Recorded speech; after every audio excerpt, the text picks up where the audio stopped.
I accidentally hit something, but I'll pick up right where I left off. Part 2. That's what I would tell Frank, and that's what I would tell anybody else.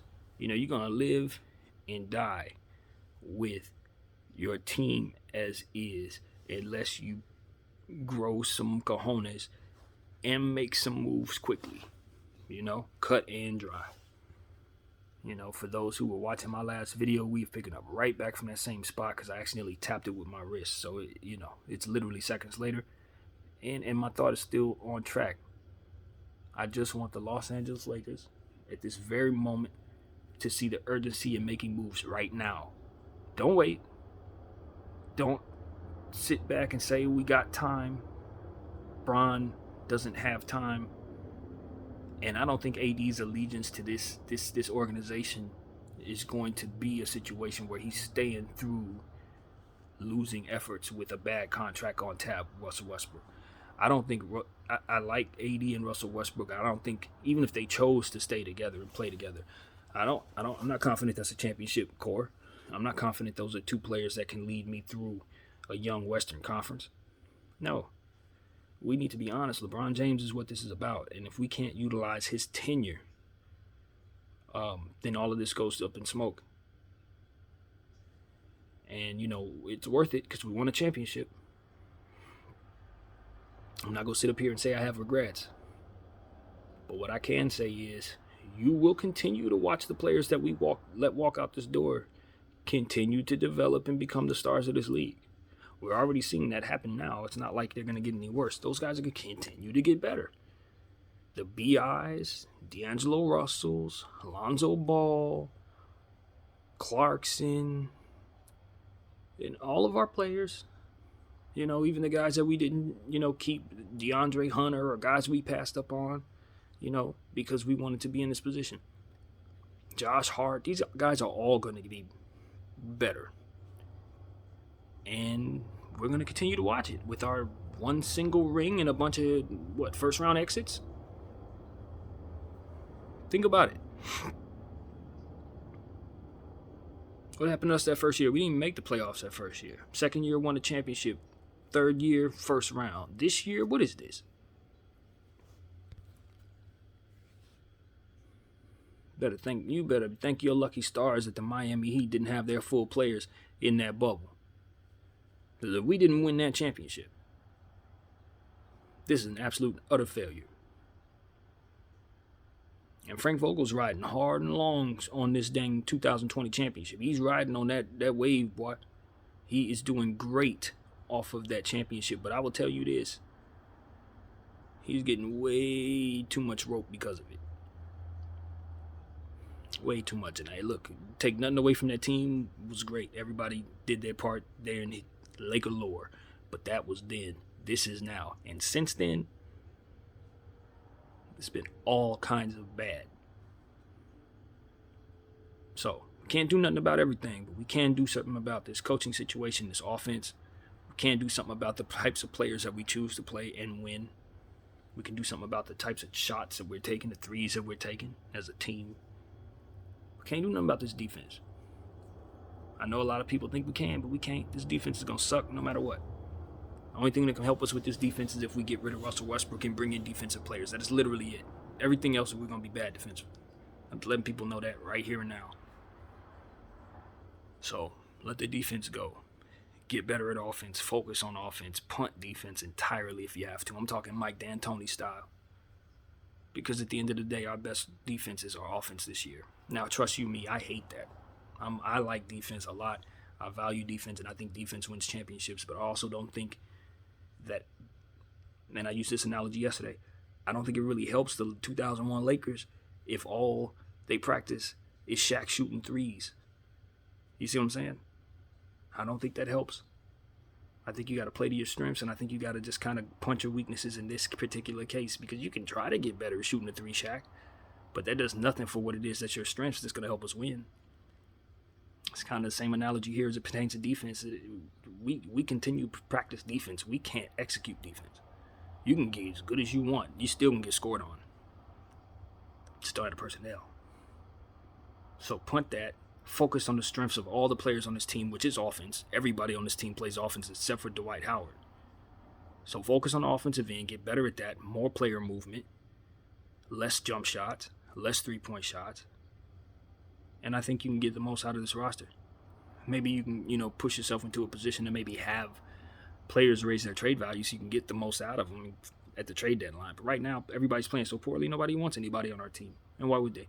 The only person who probably should have any trade value whatsoever is our stars, including Carmelo Anthony, who's shooting the ball well. And maybe THT and like HBK, that's it. Nobody else on this team really has any value right now. Just keep it buck. I heard some guys mention something along the lines of DeAndre Jordan. How many teams would he be on in this league? Not many. I think this is the best fit for him in the league because of the age of our youth, age of our team, and ultimately, just how everything's going. I don't think he would be on many rosters. I don't think Avery Bradley would be on many rosters. I don't think Bazemore would be on many rosters. I mean, we need to be honest about this. I don't think Trev would be on many rosters right now. Dwight would be on many rosters right now. These are all players who have once played at a great level, who are now pretty much out of the league, and we're allowing them to all come together for one last hurrah. And unfortunately, they can't do it like that. They're not going to win that way.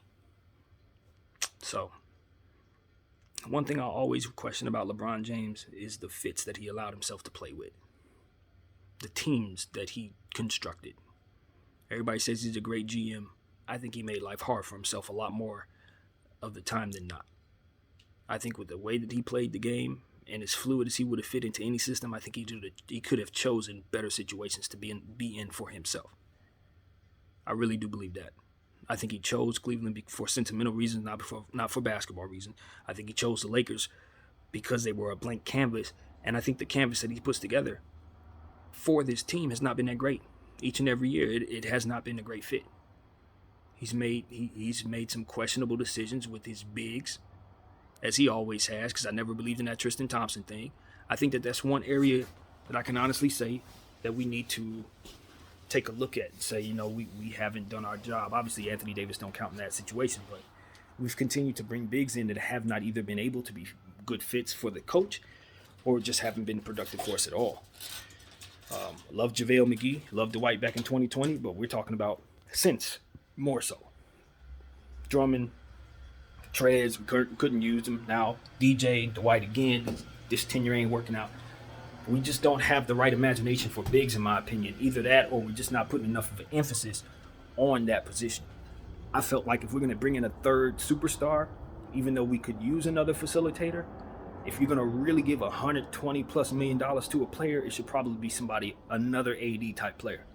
Another guy with huge size, athleticism, ability to run the floor, stuff like that.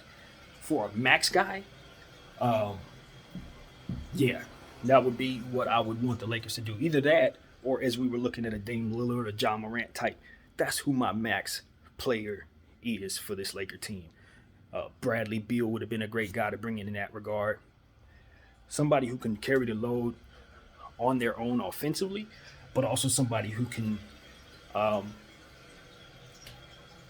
do some things, for them in the presence of LeBron and AD. Someone who could work in the midst of those guys as well, off the ball particularly well. Not a Russell Westbrook who's going to kind of be redundant to LeBron James's ball handling and playmaking ability. So, just a better vision, man. Better vision. Every team has the same $350 million to use at the end of the day. How you divvy up that $350 million is going to tell the story. Now, some go a little higher than that for the luxury tax. Some like to stay below it. Some have different reasons for how they put their team together, etc. But at the end of the day, it's the same $400 million. So I just think we shoved all of our about $300 million into our stars and only $50 million into your bench.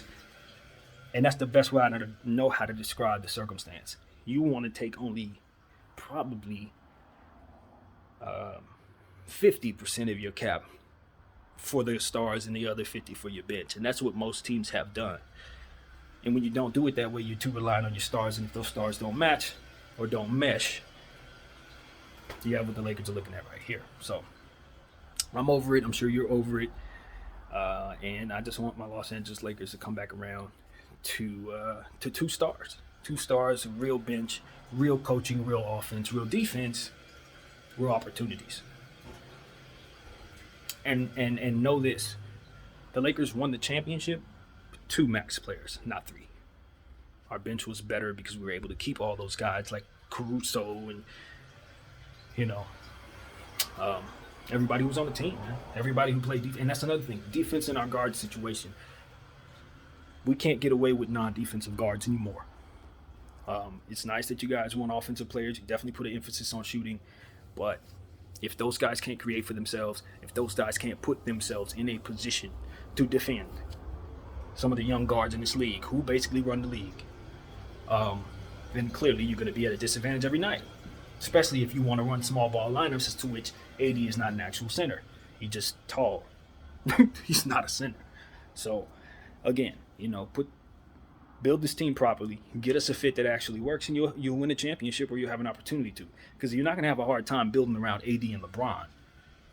It's just that you guys have chosen to build around them improperly, continuously.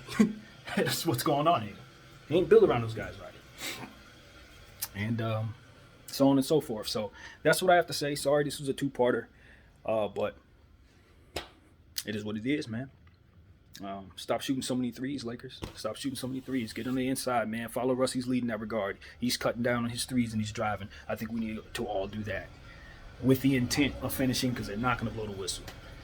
So, yeah, that's it, man. Look forward to the Detroit matchup. Hopefully that can be a little softer matchup against us. No stifling defensive player over there in theory, because Grant can be a stifling defensive player, but I'm talking about Davion Mitchell. So, yeah, man. I just want to see the Lakers blow somebody out. Anybody. I don't care who it is. Just can we get a lead and keep it? Please.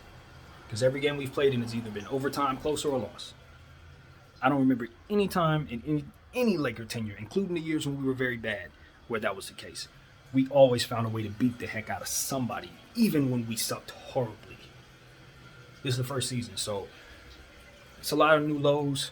It's an embarrassing bunch. That's why it's so much to talk about. That's it. That's it, man. That's it. My name is BDL44. Thank y'all for watching. I'm out.